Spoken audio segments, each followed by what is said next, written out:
What's poppin', y'all? It looks like they finally got YG. I hate it had to be him. They've removed his entire album, My Crazy Life. Fire album, by the way. Go find it if you want to listen to it. We back in the pirating days, boys. They removed it on Spotify, Apple Music, and YouTube. Well, the official versions that were on his YouTube channel, at least. In order to find My Crazy Life on Spotify, I had to Google the album, then click on the link, and even then, there were 7 tracks you couldn't listen to. That's damn near half the album. And that's the only way to actually access it. If you go to his page on Spotify or Apple Music and you scroll down, it's not there. And this all started with an employee from YouTube complaining and asking for YG's song Meet the Flockers to be taken down. For those of you who may be unfamiliar with the song or this album, a lot of it is storytelling with one track flowing into the next, so it ruins the project when you get rid of anything. But in this song, the lines that got people upset were when he says, first you find a house and scope it out, find a Chinese neighborhood because they don't believe in bank accounts, and from living in several Chinese neighborhoods surrounded by them, this is facts. And then it proceeds to talk about how he burglarizes the homes. Some context here, and a little bit of history. I've personally been critical of YG, and think it's hypocritical that he never apologized for a song like this, but then uses Chinese-inspired artwork for his album Stay Dangerous, because this is not the first time there was backlash for this song. As a matter of fact, the backlash that's happening now is far less than what happened before. The YouTube video is taken down now, but if you looked at it a year ago or more, it was full of Chinese characters in the comment section, frustrated and channeling their anger towards this song, and it had a ton of dislikes. I would say this happened around 2016. There was even a petition against it with over 100,000 signatures, but not a single soul cared. There wasn't anywhere near enough attention to get YG to even address it or push back. And why is that? Well, largely because nobody gave a damn what happened to Asians. Until the past month or so, it has become the new trend to care about them. I keep saying to people, these social issues are like fashion. Every season, there's a new one you're supposed to pretend to care about. But YouTube actually went against this employee initially and didn't take it down. YouTube has declined to remove YG's 2014 song, Meet the Flockers, after the company's staffers called for the video to be pulled due to lyrics about targeting Chinese neighborhoods during burglary attempts, Bloomberg reports. Employees' request to YouTube's trust and safety team was denied in an email from executives to the staff on March 22nd. Also, they snitching on the executives. We'll start by saying we find this video to be highly offensive and understand it is painful for many to watch, including many in trust and safety, and especially given the ongoing violence against the Asian community. I don't believe this is anything new, by the way. The statement reads, one of the biggest challenges of working in trust and safety is that sometimes we have to leave up content we disagree with or find offensive. The statement noted that the song's lyrics violated the company's hate speech policy, but said it will stay up because of an educational, documentary, scientific, or artistic exception, citing the video's artistic context and noting concern about setting a precedent that would lead to the removal of more music videos. I agree with this. While EDSA is not a free pass for any content, there are likely thousands of music videos that would otherwise violate policies, including sex and nudity, violent or graphic content, and hate speech, were it not for these sorts of EDSA exceptions. The statement reads, as a result, removing this video would have far-reaching implications, I agree, for other musical content containing similarly violent or offensive lyrics, in genres ranging from rap to rock. While we debated this decision at length amongst our policy experts, we made the difficult decision to leave the video up to enforce our policy consistently and avoid setting a precedent that may lead to us having to remove a lot of other music on YouTube. Well, this all went out the window, didn't it? Because just the next day, they removed it from YouTube. These companies stand for absolutely nothing. I mean, come on. Not even what they pretend to stand on.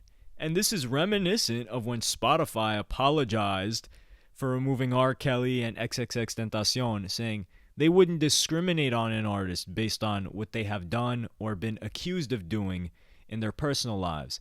And then they did the same exact thing to 6ix9ine, then Tory Lanez. Also, my group chat theory gets closer and closer to becoming reality with every passing event like this. I joke around with a couple of people that there's this big group chat and all these guys, executives at the top of these companies are just in there. And at the same time, they say, hey, yo, we not rocking with this no more, right? Yeah, we're not.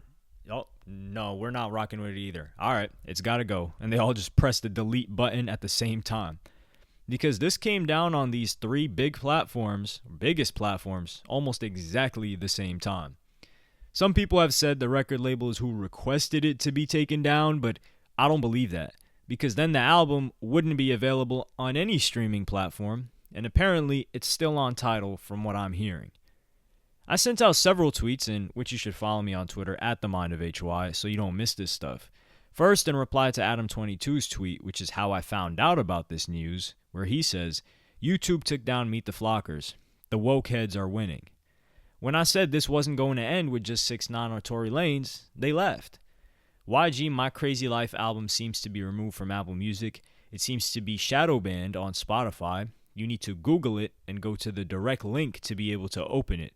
And even then, you're unable to play the song, Meet the Flockers. The worst part about this YG song being removed is that there was crazy level of backlash years ago from Asians.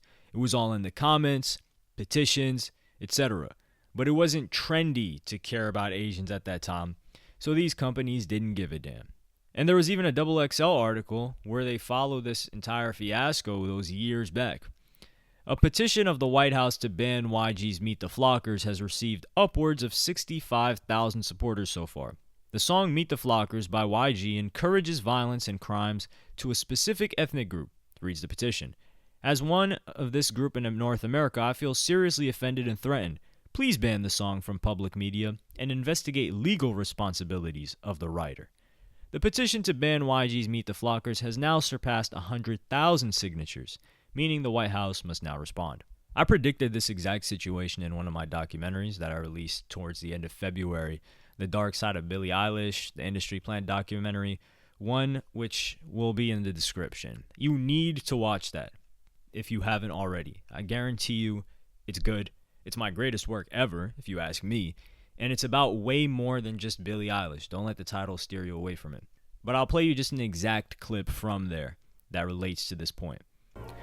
The inevitable and tired retort that people instinctively come out with is, who cares if they're an industry plant, if the music is good? That music being good or not is subjective.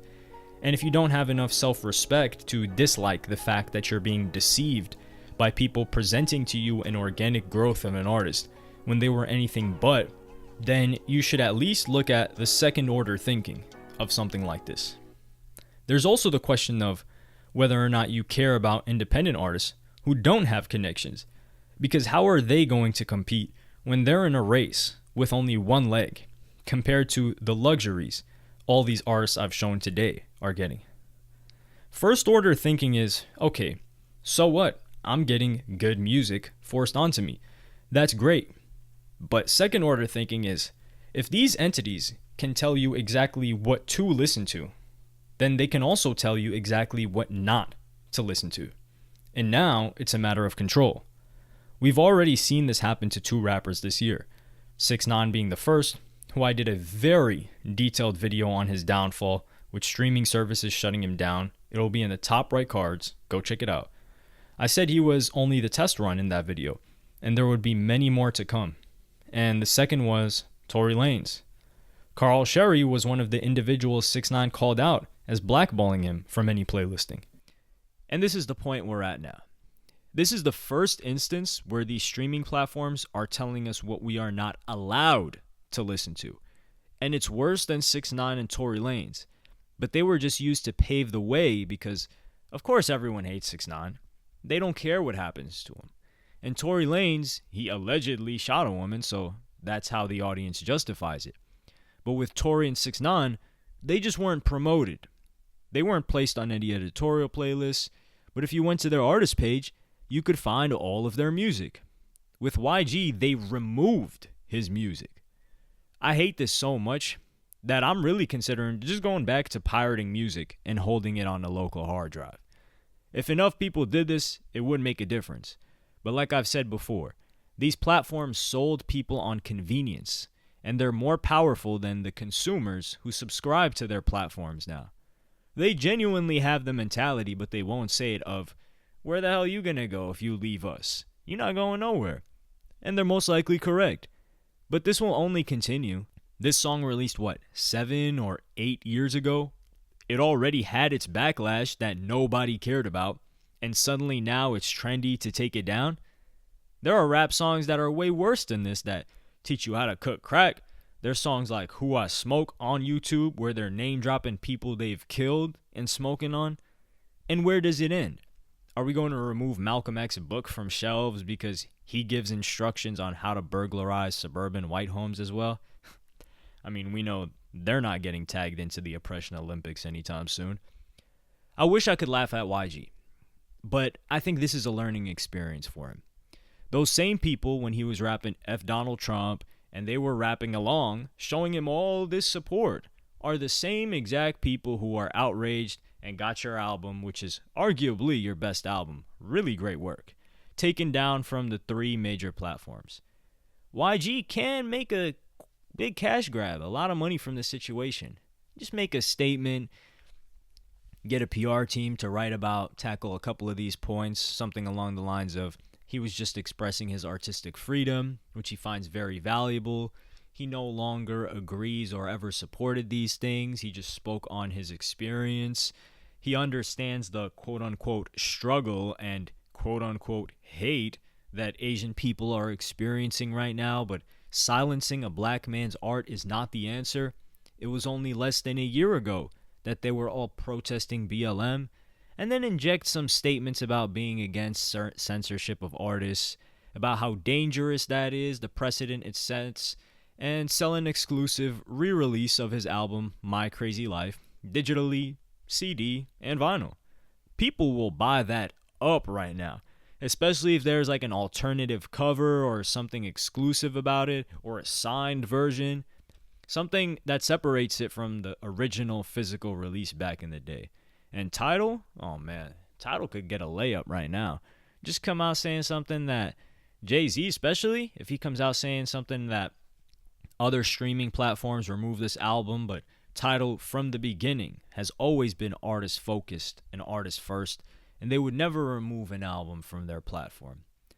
But let me know what y'all think about this in the comment section. Like and subscribe and hit the notification bell if you enjoyed. Follow me on Twitter and Instagram. Thank you for watching. Peace.